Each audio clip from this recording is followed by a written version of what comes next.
Brought to you by Biz Analyst by Khata Book.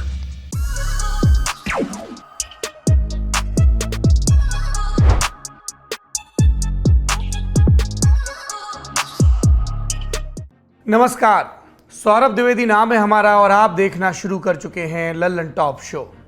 एक machine है जिसे America में बैकहो कहते हैं, रूस में एक्सवेटर लोडर, यूरोप में बैकहो लोडर के नाम से इसे जाना जाता है। किसी किसी देश में लेमैन की भाषा में डिगर भी कहलाता है। खैर, नाम में क्या रखा है, गुलाब का नाम पुलाव रख देने से उसे पूरा का पूरा खाया थोड़ी जाएगा, काम तो एक ही होगा। तो हिंदुस्तान में इसे अलग नाम से जानते हैं, जेसीबी मशीन। अब ये जेसीबी मशीन क्या करती है और क्यों इसे कई दफ़ा लोग बुलडोज़र भी कहते हैं? इसकी वजह है क्योंकि आज दिन भर से जेसीबी ही टीवी और सोशल मीडिया की खबरों में है। कोई पहला रोज़ नहीं है ऐसा, लेकिन वक्त के साथ इसका इस्तेमाल बदल गया है, तो मशीन का ये नामकरण भी नए नाम के साथ परिचित हो गया है। राजनीति के रंग ने इसे बुलडोज़र के नाम से विख्यात और कुख्यात दोनों किया। विख्यात तब हुआ जब माफियाओं की अवैध कब्जे वाली ज़मीनों पर कार्रवाई हुई, और कुख्यात तब हुआ जब मजलूमों पर चला, किसी विकलांग की दुकान पर चला या किसी पीएम आवास योजना के घर को गिराने के लिए। आज क्या हुआ, विख्यात या कुख्यात? ग्राउंड रिपोर्टिंग के जरिए बड़ी खबर में आज हम दिल्ली के जहांगीरपुरी में हुई कार्रवाई के सभी पहलुओं पर विस्तार से बात करेंगे। बात रमन की भी होगी, रहीमा की भी, और मंदिर मस्जिद की तो बात होगी ही, क्योंकि ये मेरे देश का प्रिय शगल हो रखा है आजकल। लेकिन शो में सबसे पहले सुर्खियां। 10 मार्च को 5 राज्यों के चुनाव नतीजे आए थे। 5 राज्यों में से एक राज्य पंजाब में आम आदमी पार्टी ने प्रचंड बहुमत हासिल किया था। पंजाब में जीत के साथ किसी पूर्ण राज्य में आपने पहली बार सरकार बनाई, यानी पुलिस प्रशासन पर पूरा अधिकार। वो पुलिस जो दिल्ली में अरविंद केजरीवाल के पास नहीं है, लेकिन पंजाब में भगवंत मान के पास है। अब इसी पंजाब पुलिस को लेकर विपक्षी केजरीवाल को घेर रहे हैं। आरोप है कि केजरीवाल अपने विरोधियों को पंजाब पुलिस का डर दिखा रहे हैं। इस आरोप के पीछे हैं आज के कुछ घटनाक्रम, जिन्हें आप में नेता रहे और कवि कुमार विश्वास के साथ अलका लांबा ने भी ट्वीट कर शेयर किया। आज सुबह 8:39 पर कुमार विश्वास ने पंजाब पुलिस की तस्वीरों को ट्वीट कर लिखा, सुबह सुबह पंजाब पुलिस द्वार पर पधारी है। एक समय मेरे द्वारा ही पार्टी में शामिल कराए गए भगवंत को आगाह कर रहा हूं कि तुम दिल्ली में बैठे जिस आदमी को पंजाब के लोगों की दी हुई ताकत से खेलने दे रहे हो, वो एक दिन तुम्हें और पंजाब को भी धोखा देगा। देश मेरी चेतावनी याद रखे। ट्वीट के बाद खबरें आई कि कुमार विश्वास के ऊपर केजरीवाल पर की गई खालिस्तान वाली टिप्पणी को लेकर केस दर्ज किया गया है। इसके बाद अलका लांबा ने भी दोपहर में कहा कि हमारे यहाँ भी पंजाब पुलिस आ गई, नोटिस चस्पा कर गई। अगली सुर्खी, अब दिल्ली में अगर आप बिना मास्क के पाए जाते हैं तो 500 रुपये तक का जुर्माना देना पड़ सकता है। आज दिल्ली आपदा प्रबंधन प्राधिकरण यानी DDMA की बैठक में ये फैसला लिया गया। इस बैठक में उपराज्यपाल अनिल बैजल, मुख्यमंत्री अरविंद केजरीवाल और उप मुख्यमंत्री मनीष सिसोदिया भी मौजूद रहे। फिलहाल दिल्ली में स्कूल कॉलेज की बंदी को लेकर फैसला नहीं हुआ है। स्कूल के लिए एक्सपर्ट से बात करके SOP जारी की जाएगी, ये कहा गया। दूसरी तरफ देश में कोरोना के मामले बढ़ते नजर आए। पिछले 24 घंटे में 2067 नए मामले और कोरोना से 40 लोगों की मौत भी इसी दरमियान। अगली सुर्खी, प्रधानमंत्री नरेंद्र मोदी के गृह राज्य गुजरात से, जहां वो इन दिनों अपने 3 दिवसीय दौरे पर हैं। आज दौरे का तीसरा और आखिरी दिन था। प्रधानमंत्री ने global Ayush and innovation summit का उद्घाटन किया। इस मौके पर उनके साथ WHO के डायरेक्टर डॉक्टर टेड्रोस भी मौजूद रहे। मोदी ने इस दौरान डॉक्टर टेड्रोस को एक नया नाम भी दिया, जिसको लेकर सोशल मीडिया पर खूब चर्चा हुई। प्रधानमंत्री ने मजाकिया लहजे में कहा कि WHO के डायरेक्टर डॉक्टर टेड्रोस मेरे बहुत अच्छे मित्र हैं। बता रहे थे कि उन्हें भारत के टीचर ने पढ़ाया। आज डॉक्टर टेड्रोस कह रहे थे कि मैं पक्का गुजराती हो गया हूँ, मेरा कोई गुजराती नाम रख दो। आज से मैं अपने दोस्त का नाम तुलसी भाई रखता हूँ। मजाक से तर मोदी ने अपने संबोधन में आयुष के क्षेत्र में इन्वेस्टमेंट और इनोवेशन के तरीकों पर जोर देने की बात कही। साथ ही 22,000 करोड़ रुपए की परियोजनाओं का लोकार्पण और शिलान्यास भी किया गया। ये थी सुर्खियां। अब चलते हैं बड़ी खबर की तरफ। जोसेफ सिरिल बैमफोर्ड, 3 शब्दों का नाम, शॉर्ट में कहेंगे तो JCB हो जाएगा। ब्रिटेन के बड़े व्यापारी थे। 1945 में एक कंपनी बनाई, खेती किसानी से जुड़ी हैवी मशीनें बनाने के लिए। हाइड्रोलिक ट्रेलर बनाया, रोस्टर बनाया। फिर आया साल 1953, नए आविष्कार के तौर पर बनकर तैयार हुआ बैकहो लोडर, वही जो आज जेसीबी है, यानी बुलडोजर। जब ये मशीन बनी होगी तब शायद ही किसी ने कल्पना की होगी कि हिंदुस्तान में इसका प्रयोग त्वरित न्याय या कथित न्याय का परिचायक बन जाएगा। एक न्याय अदालत के जरिए होता है, दूसरा ये न्याय जिसमें न्याय हो ना हो लेकिन न्याय होते दिखता खूब है कई लोगों को। तारीख 16 अप्रैल, हनुमान जयंती की शोभा यात्रा, हिंसा हुई, पत्थरबाजी हुई, गोली चली, गिरफ्तारियां भी हुई। फिर बारी आई बुलडोजर की। यूपी का बुलडोजर मॉडल एमपी के खरगोन और गुजरात के खंबात से होता हुआ पहली दफा दिल्ली पहुंचा।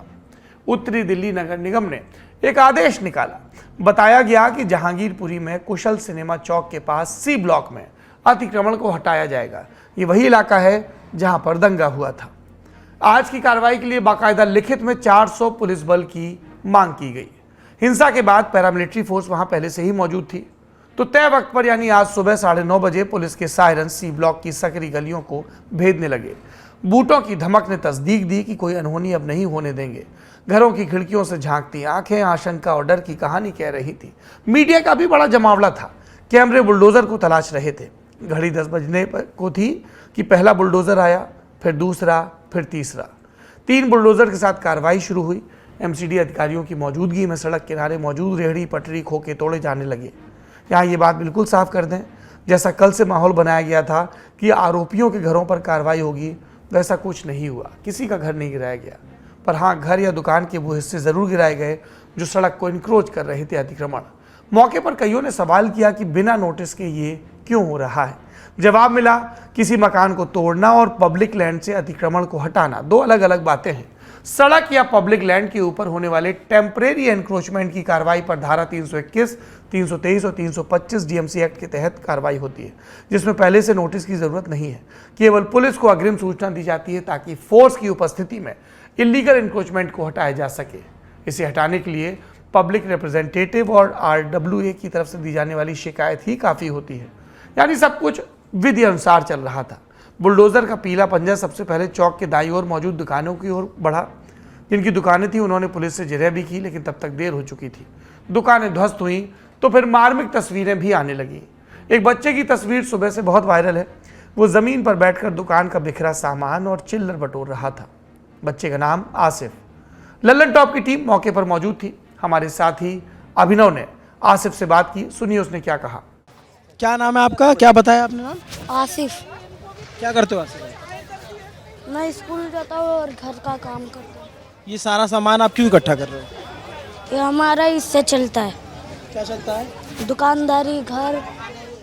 महज 20 सेकंड की बातचीत में बेबसी और समझदारी दोनों थी। 7-8 साल का एक बच्चा जिसके पिता की दुकान टूटी, वो बेबस ही सही पर समझदार इतना कि बचे हुए सामान को बटोर नुकसान को कम करने की कोशिश कर रहा था।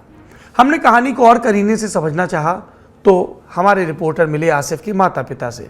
फिर जो बात पता चली वो हैरान करने वाली थी। सुनिए। ये कागज ये रेडी पटरी वाले को बना के दिए थे, तो कह रहे थे क्योंकि ऐसे कमेटी वाले आते थे ना, तो रेडी पटरी वाले को परेशान करते थे। दुकान तो बहुत दिन से है, ये जाके 1 साल हुआ होगा, 1-1.5 साल हुआ बना के दिया।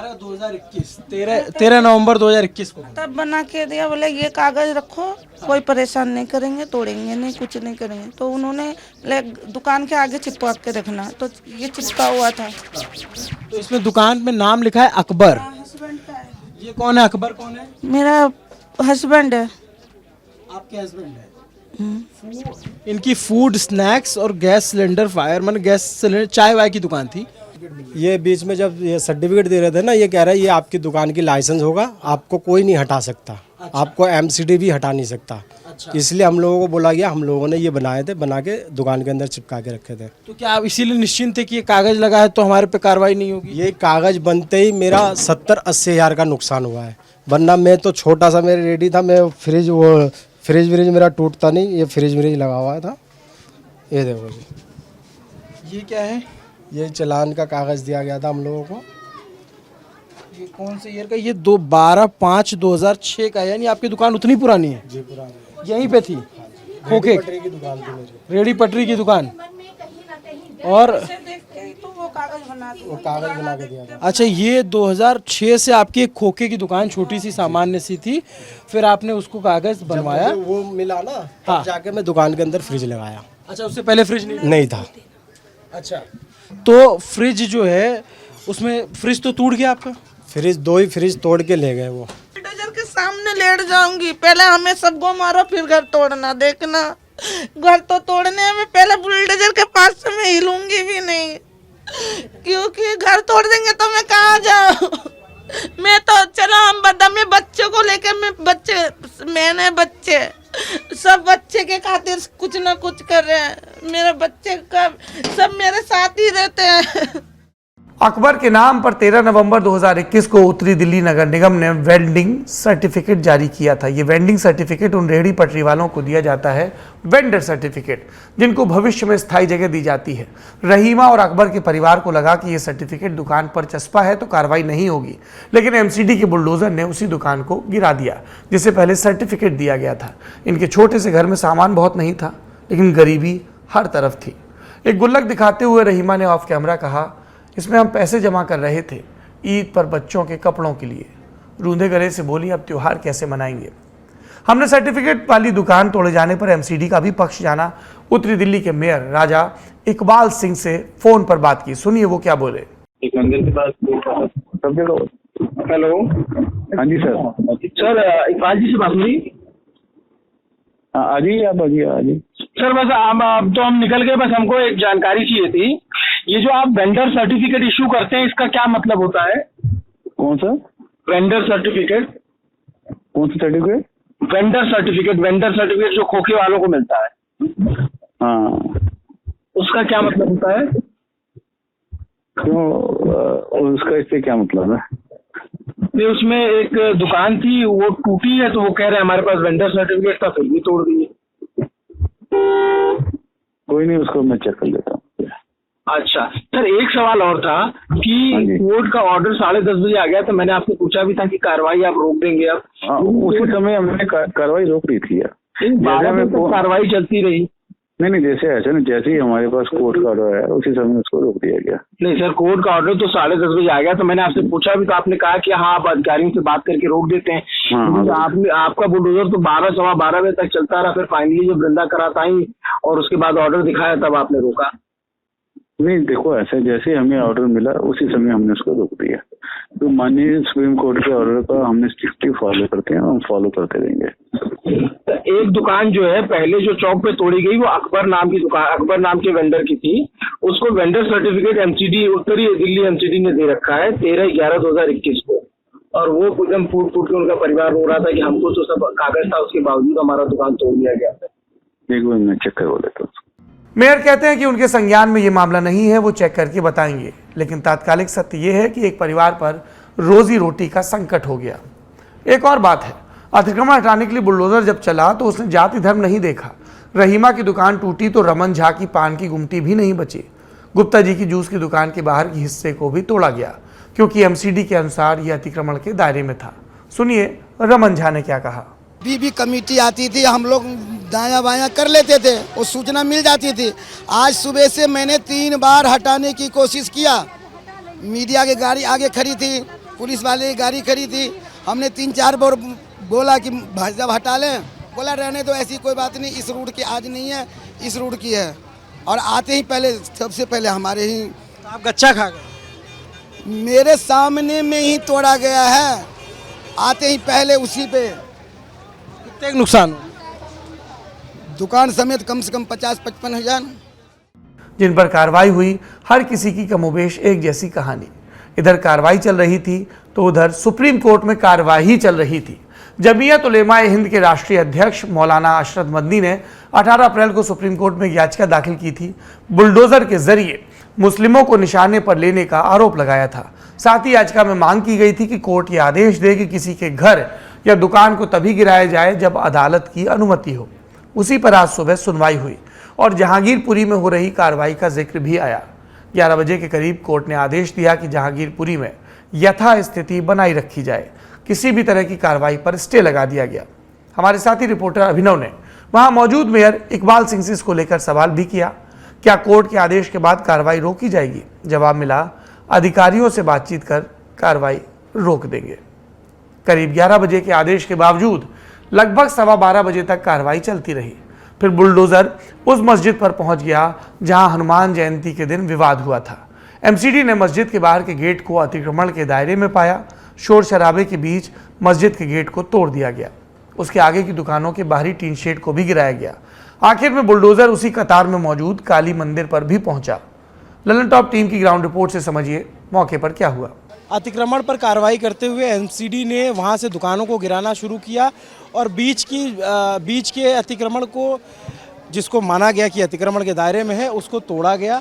और फिर ये मस्जिद के गेट को भी अतिक्रमण के दायरे में माना एमसीडी ने और इस पर कार्रवाई करते हुए इसको गिरा दिया गया। ये गेट है मस्जिद का जहां पर एमसीडी का बुलडोज़र चला हुआ है। अभी ये मस्जिद का स्टील का गेट है। उस दिन कई वीडियो में इसको देखा गया था, कई फुटेज में ये सामने आया था, जिसमें यहाँ पे आसपास पत्थर देखे गए थे और इसके आसपास भी कुछ कार्रवाई हुई है। यहाँ पर बगल में पंकज मेरे साथी दिखाएंगे, ये कबाड़ या पुराने चीज़ों का सामान है, उसको गिरा दिया गया है। थोड़ा सा भीड़ इकट्ठा हो रही है, लोगों को जैसे जैसे पता लग रहा है कि ऐसी कार्रवाई हुई। यहाँ पे एमसीडी का बुलडोज़र चला है। उसके आगे फिर जो है इधर भी एमसीडी ने जो दुकानें थी जिन्होंने आगे बढ़कर चीज़ों को बनाया था उसको बुलडोज किया। आप देख सकते हैं कि यहाँ ये एरिया है, इसको इंक्रोचमेंट खंभे के इन घरों के आगे का जो भी एरिया था, जो भी इन दुकानों के आगे का एरिया था, उनको गिराया गया, उन पर कार्रवाई की गई, उनको इंक्रोचमेंट एमसीडी की तरफ से माना गया। मंदिर के पहले जितने भी थे और मस्जिद के बीच तक में कार्रवाई हुई है और कुशल चौक पे भी कार्रवाई हुई। वहाँ पे भी काफ़ी इस तरह के जो अतिक्रमण वाली दुकानें थी या इस तरह के टीन शेड थे, उनको गिराया गया है। जब मंदिर तोड़ने की बात हुई, मंदिर की फिर हम मुसलमान हैं, फिर भी हम लोगों ने मंदिर को ही रोका तोड़ने से कि जो टूट गया सो टूट गया। लेकिन अब ये किसी का धर्म है, कुछ है, इसे मत तोड़ो। क्या मंदिर को तोड़ने की बात? हाँ जी, मंदिर तोड़ रहे थे, हमने रोका। हमारी दुकान टूटने के बाद हमने बोला किसी के धर्म स्थल को मत तोड़ो। आपने मस्जिद तोड़ दिया, कोई दिक्कत वाली बात नहीं है। जो टूट गया सो टूट गया, उधर से तोड़ते हुए ला रहे सारे। वो जेसीबी लेके मंदिर की तरफ आ रहे थे, पहले बाइक हटा रहे, बाइक खड़ी थी तो बाइक हटाओ। मैंने सर ये बाइक किस लिए हटेगी? कह रहे मंदिर टूटेगा। मैंने किस लिए टूटेगा, क्या वजह है? ये भी खड़ा था मेरा भाई मेरे साथ। अगले की मस्जिद टूटी है, बुलडोज चला है, लेकिन अगला फिर भी मंदिर के लिए खड़ा है मेरे साथ। हम उस टाइम बाद में आए ना, हमारे पे कार्रवाई नहीं हो जाएगी? किसी को भी कुछ भी दे रहे हैं, NSR का वो दे रहे हैं, सीधा मुकदमा की बात होती है। कार्रवाई हुई है और जैसा कि चश्मदीद बता रहे थे कि मस्जिद के गेट को बुलडोज़ किया गया अतिक्रमण के दायरे में मानते हुए, उसके आगे की दुकानों को बुलडोज़ किया गया अतिक्रमण के दायरे में मानते हुए। फिर चश्मदीद के ये कह रहे थे कि मंदिर के इस हिस्से को भी अतिक्रमण के दायरे में माना गया कि इसको जो है इस पर कार्रवाई होगी। लेकिन यहाँ के लोगों ने इसको रोका कि नहीं, मंदिर पे कार्रवाई नहीं होनी चाहिए और मंदिर के हिस्से को बुलडोज नहीं किया जाना चाहिए। और फाइनली मंदिर के हिस्से को कुछ नहीं किया गया है। चश्मदीदों के मुताबिक स्थानीय लोगों ने विरोध किया। विरोध करने वालों में हिंदू और मुस्लिम दोनों थे। विरोध तो हर जगह हुआ था, यहाँ बुलडोजर इसलिए रुका क्योंकि CPIM की नेता वृंदा करात कोर्ट का ऑर्डर लेकर मंदिर के सामने बुलडोजर के सामने खड़ी हो गई।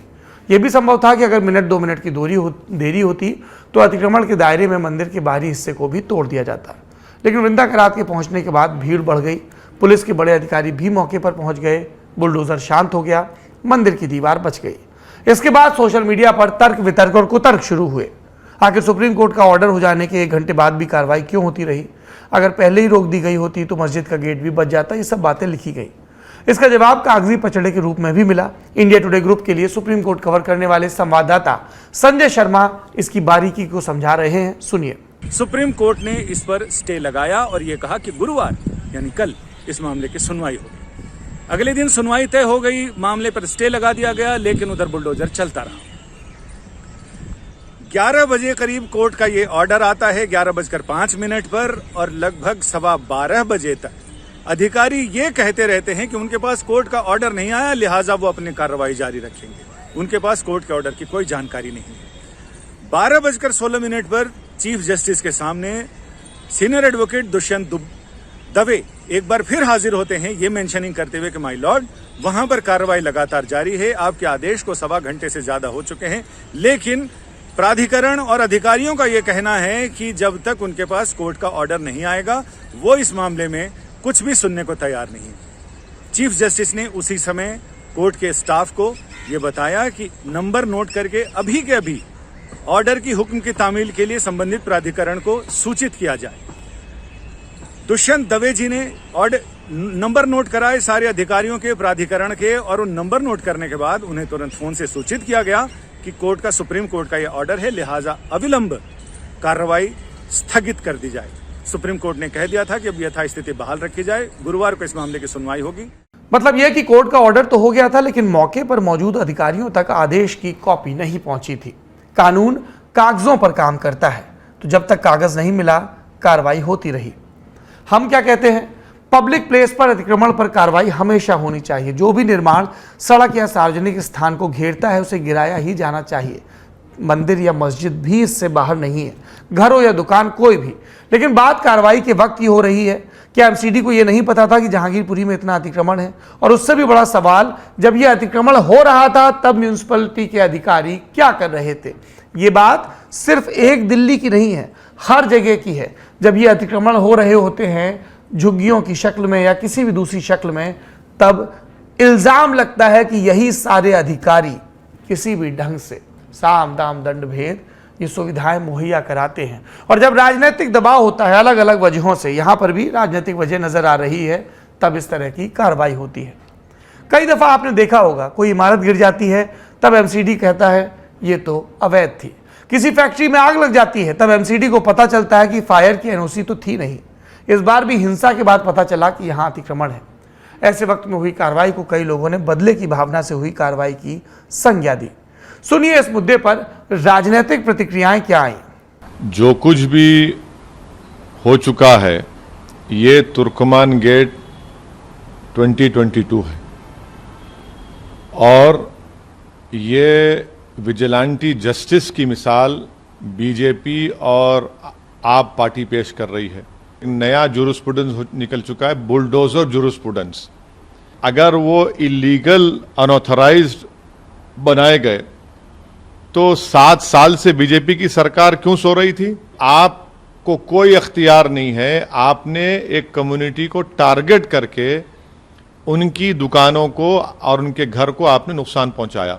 अदालतों का एक बहुत बड़ा योगदान रहता है देश में कानून व्यवस्था स्थापित करने। यह जो बुलडोजर पूरे देश के अलग अलग राज्यों में चलाए जा रहे थे, ये अदालतों के अस्तित्व पे एक सवालिया निशान सरकारें लगा रही थी। अदालतों के लिए ही आवश्यक था कि इसमें हस्तक्षेप करते और कानून व्यवस्था को पुनर्स्थापित करते। ओवैसी टाइप के लोग जो कहते हैं कि उस गली में क्यों गए, क्या उन्होंने देश को बांट दिया कि ये हिंदू की गली है, ये मुसलमान की गली है? अगर ये मानसिकता बता करके वो विभेद पैदा करना चाहते हैं, कान खोल करके सुन लें। आपको जिनको जाना था पाकिस्तान वो चले गए, जिनको रहना था उसमें हमें अपनी धार्मिक संस्कृति पूर्ण रूपेण से हम स्वतंत्र हैं। अगर भारत में रामनवमी जुलूस, हनुमान जयंती ये नहीं मनेगा, नहीं जुलूस निकलेगा, क्या ये बांग्लादेश, अफगानिस्तान, पाकिस्तान या अन्य देशों में होगा? ओवैसी के आरोपों से तर दिल्ली की भी अपनी राजनीति है। आज जब बुलडोजर चला तो लेफ्ट फ्रंट से एकमात्र नेता वृंदा करात पहुंची। रात में असदुद्दीन ओवैसी भी जहांगीरपुरी पहुंचे, लेकिन सत्ताधारी आम आदमी पार्टी का कोई भी नेता नहीं गया। बड़ा सोशल मीडिया पर कई लोगों ने लिखना भी शुरू कर दिया कि दिल्ली में शांति के अलावा सीएम केजरीवाल भी गायब हैं। तनवीर अहमद ने लिखा, केजरीवाल सरकार का होना ना होना कोई फर्क नहीं पड़ता। नरेंद्र वाल्मीकि ने लिखा, इतना सब कुछ होते हुए भी केजरीवाल खामोश हैं, ये दुख का विषय है। और आकाश ने लिखा, क्योंकि केजरीवाल को पता है कि मुसलमान उन्हीं को वोट करेंगे, इसलिए थोड़ी बहुत कीमत तो चुकानी होगी। कई और लोगों की तरफ से दिल्ली दंगे, सीए एनआरसी के वक्त सीएम केजरीवाल की चुप्पी को लेकर सवाल किया गया। निशाने पर आम आदमी पार्टी ने भी कोशिश की लेने की बीजेपी और कांग्रेस को। बांग्लादेशी और रोहिंग्या को बसाने के आरोप लगाए गए। इसके जवाब पर और आज की घटना पर सीएम केजरीवाल तो कुछ नहीं बोले, लेकिन डेप्यूटी सीएम सिसोदिया और राज्यसभा सांसद राघव चड्ढा ने बयान दिया। सुनिए। पिछले 8 सालों में भारतीय जनता पार्टी ने जगह जगह पूरे देश में सबसे ज्यादा तादाद में बांग्लादेशी और रोहिंग्यास को बसाया है। इसलिए बसाया है भाजपा ने कि उनका इस्तेमाल कर कर दंगे कराए जाएं। अगर आपको यह जानना है कि भाजपा अगला दंगा कहां प्लान करने जा रही है, किस स्तर का प्लान करने जा रही है, तो आप भाजपा को बोलें कि कहां कहां इन्होंने बांग्लादेशी और रोहिंग्यास को बसाया है, उसकी सूची दे दें। भाजपा वो सूची आपको देगी तो आपको पता लग जाएगा कि भाजपा ने कहां कहां दंगे प्लान करे हुए हैं। मैं भाजपा से पूछना चाहता हूं कि भाजपा बताए कि कहां कहां उन्होंने बांग्लादेशी और रोहिंग्या को बसाया है भारत देश में। उसी से आपको साबित हो जाएगा, पता लग जाएगा कि इनकी अगली प्लानिंग क्या है। राघव ने उल्टे बीजेपी पर ही रोहिंग्या और बांग्लादेशियों को बसाने का आरोप लगा दिया। अब सवाल यह है कि क्या वाकई जहांगीरपुरी के जिन लोगों को बांग्लादेशी बताया जा रहा है वो हैं बांग्लादेशी या नहीं? पिछले तमाम चुनाव में वोटिंग करने वाले लोग क्या भारत के नागरिक नहीं हैं? हमारे साथी अभिनव ने ग्राउंड रिपोर्टिंग के दौरान उनसे भी बात की। सुनिए। आम आदमी पार्टी, केजरीवाल की पार्टी के यहाँ पे विधायक हैं और बीजेपी के यहाँ सांसद हैं, तो दोनों ही पार्टियों या किसी की तरफ से कोई आया हो कि नहीं अब शांत रहो? कोई भी नहीं आया, गली में ही नहीं दिख रहे हो। कोई संदेश आया? कोई भी नहीं, कुछ संदेश नहीं आया। वोट भी नहीं देंगे हम। अभी आज वो हाथ उठा रहे ना, कल हम उठाएंगे।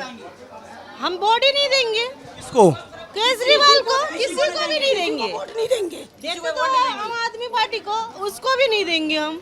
जब हमारा कोई सुनवाई नहीं, कुछ बोल नहीं रहे हमारे बारे में, तो हम क्यों दे वोट? महिला गुस्से में कहती हैं कि केजरीवाल को वोट नहीं दूंगी, जब वोट देते थे तब हम बांग्लादेशी नहीं थे, अब हो गए। ये गुस्सा इसलिए है क्योंकि ये इलाका बादली विधानसभा में पड़ता है। पिछली 2 बार से यहाँ से आम आदमी पार्टी के अजय यादव विधायक हैं।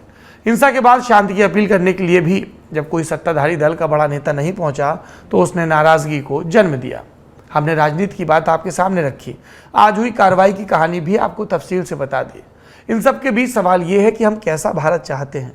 क्या हम इस तरह से हिंसा में शामिल भारत चाहते हैं? क्या इस तरह से विवादों में उलझे रहना चाहते हैं? सांप्रदायिकता में सिमट जाना चाहते हैं? नहीं, हमारी ख्वाहिशें इससे कहीं बेहतर हैं। हम चाहते हैं कि सद्भाव बना रहे, भाईचारा कायम रहे, विकास और आर्थिक तरक्की की बात हो। जिस जहांगीरपुरी में हिंसा हुई, अंत में हम आपको उसी इलाके के 2 दोस्तों अंशु और शोएब के हवाले छोड़ जाते हैं। इनकी बातें ध्यान से सुनिएगा और समझने की कोशिश करिएगा। शुक्रिया, शुभ रात्रि। ये पहली बार ही देख रहा हूँ सर, और जहांगीरपुरी में सारे हिंदू मुसलमान सारे भाई भाई है एक ही साथ, और जिंदगी में पहली बार ऐसा दंगा हुआ है और ये काम हुआ है ऐसा।